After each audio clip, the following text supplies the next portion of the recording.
Tu sais, la déception, c'est un peu comme ce pote relou qui s'invite à toutes tes soirées mais que tu n'as jamais invité. Elle débarque quand tu t'y attends le moins, après un message laissé sans réponse, un job qu'on te promet mais qu'on te refuse, ou encore cette robe que tu commandes en ligne et qui te fait ressembler finalement à un sac de couchage. Bref, elle est toujours là, fidèle au poste. Il y a des fois où on se fait un plan dans notre tête et bam, la réalité te gifle. Je te promets que ça nous arrive à tous et aujourd'hui on va décortiquer un petit peu ce mécanisme, comprendre pourquoi la déception revient en boucle, pourquoi on est si souvent déçu, est-ce que c'est parce qu'on en attend trop ou est-ce que c'est juste parce que le monde est injuste et surtout comment en sortir avec panache. On embarque dans une conversation sans filtre où tu vas rire ou pleurer au choix.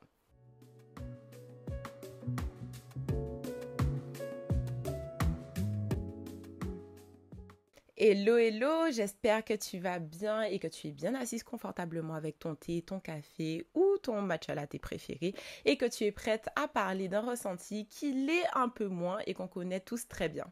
La déception. Si je te disais qu'on pouvait apprendre à gérer cette émotion, pas à l'éliminer puisque, attention, spoiler, c'est quasiment impossible, mais à la transformer en une alliée pour avancer. Les neurosciences expliquent que la déception naît de l'écart entre nos attentes et la réalité.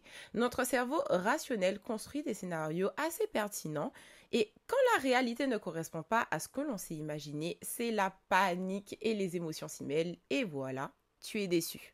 Lorsqu'on est déçu, ce n'est pas juste une histoire de fait, c'est une guerre intérieure entre la partie de ton cerveau qui est logique et celle qui est responsable des émotions. Et c'est toujours, quasiment, l'émotion qui gagne.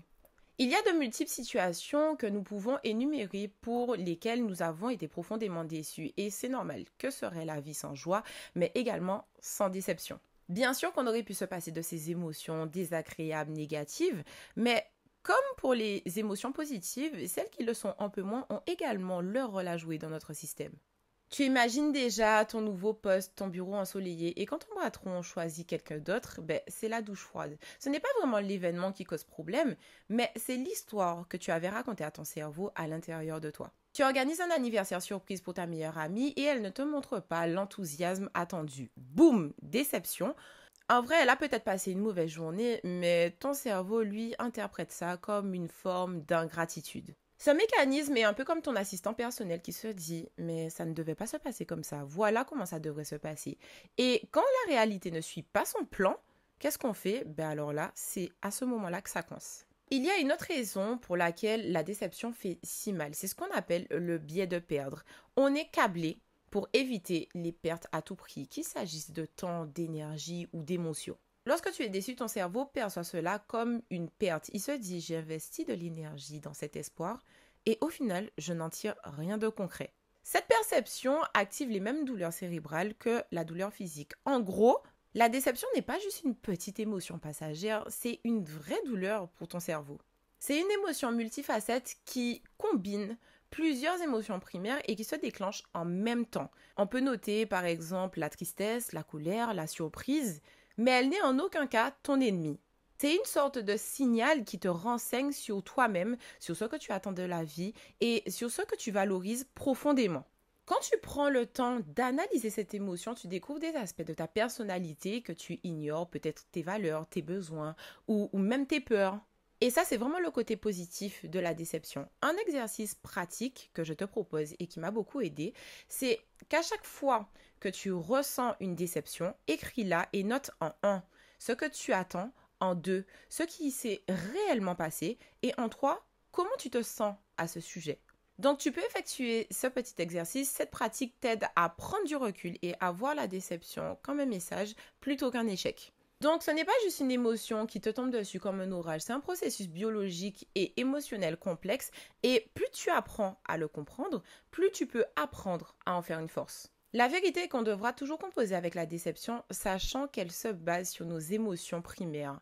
Mais en plus de ça, notre système va un peu de pair avec cette émotion. Pourquoi? Parce que la plupart de nos attentes sont façonnées par des mécanismes inconscients appelés biais cognitifs. Pour imaginer un peu, ce sont des saboteurs invisibles qui influencent la façon dont nous percevons le monde et nous amènent souvent à des conclusions irréalistes ou hâtives. Ces biais peuvent par exemple te pousser à croire que tout va se dérouler à la perfection comme si la vie était un film romantique où tout se finit bien. Tu imagines que tout le monde va adorer ton idée, applaudir ton audace et que ton patron te proposera une promotion immédiate. Mais en réalité, ton projet est recalé parce qu'il manque de budget. Et donc, tu es déçu. Ces biais peuvent également te faire surévaluer une personne ou une situation sur la base d'un seul détail positif. Par exemple, tu matches avec quelqu'un qui adore les mêmes films que toi et là tu te dis c'est sûr, c'est l'âme sœur. Mais au premier rendez-vous, cette personne passe son temps à te parler de son ex. Résultat, tu es déçu. Et ça va même jusqu'à te pousser à ne retenir que les informations qui viendront confirmer les espoirs et tes attentes que tu auras nourris à l'intérieur de toi. Par exemple, si une personne te dit « on est très content de ton travail, mais… » trois petits points. Toi, tu vas forcément te focaliser uniquement sur le « très content » en négligeant le « mais ». Donc, lorsqu'il t'annonce qu'il n'y aura pas forcément d'augmentation cette année, tu tombes un petit peu dénu. Et tout ceci va en s'empirant car nous vivons dans une société où tout est amplifié et filtré pour paraître parfait. Les réseaux sociaux en particulier créent des standards un petit peu irréalistes qui nourrissent nos déceptions. Et on est nourri également par les exigences de la société en général. Pour nous les femmes, par exemple, il faut avoir une carrière brillante, une vie de famille harmonieuse, un corps sculpté. Mais j'ai envie de te dire que notre responsabilité à nous est de tout simplement se mettre un petit peu des œillères et de se concentrer sur ce que nous attendons de nous-mêmes et pour nous-mêmes. Il arrive parfois que la déception vient du fait qu'on attend quelque chose sans forcément le verbaliser. La plupart du temps, on espère que les autres devineront nos besoins, mais ce n'est pas toujours le cas et je dois te dire que ce n'est pas forcément leur rôle de le faire. Je discute des fois avec des amis en leur demandant pourquoi elles se sentent mal par exemple, ou est-ce qu'elles ont discuté avec leur partenaire afin d'exprimer ce qu'elles attendaient. Et généralement, elles me répondent « mais je n'avais pas à le lui dire, ça fait X années qu'on est ensemble, il devrait le savoir, il me connaît. » Mais non, pas forcément. Tu te connais mieux que quiconque. On ne peut pas être déçu des attentes qu'on n'a jamais exprimées. Alors, ose dire ce que tu veux. Donc, concrètement, comment transformer cette déception en superpuissance? Plusieurs étapes. Étape numéro 1, change ton regard sur la déception. La déception, ce n'est pas une faiblesse, c'est un message. Elle te dit que quelque chose ne colle pas entre ce que tu veux et ce que tu vis. Plutôt que de la fuir, apprends à l'écouter.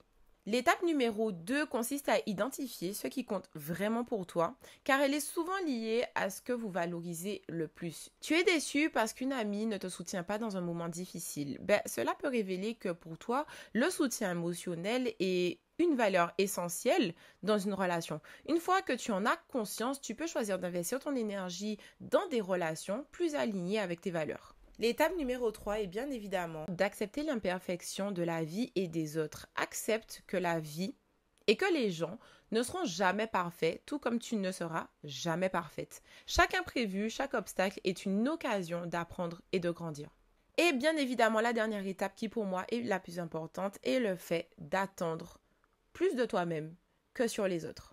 En basant tes relations sur de la gratitude de donner et de recevoir, tu ne te retrouves plus dans une position d'attente. Si tu as écouté mon épisode spécial Saint-Valentin, tu te souviens sûrement du moment où je t'ai dit que lorsqu'on est focus sur soi et que l'on s'apporte tout l'amour que nous méritons, la nature de nos relations autour de nous change.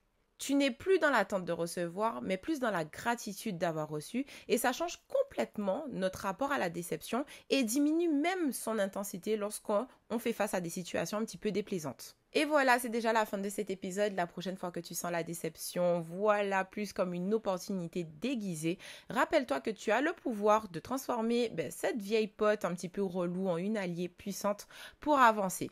Si tu as aimé cet épisode, n'hésite pas à liker, t'abonner et on se dit à bientôt dans un prochain épisode. Ciao, ciao!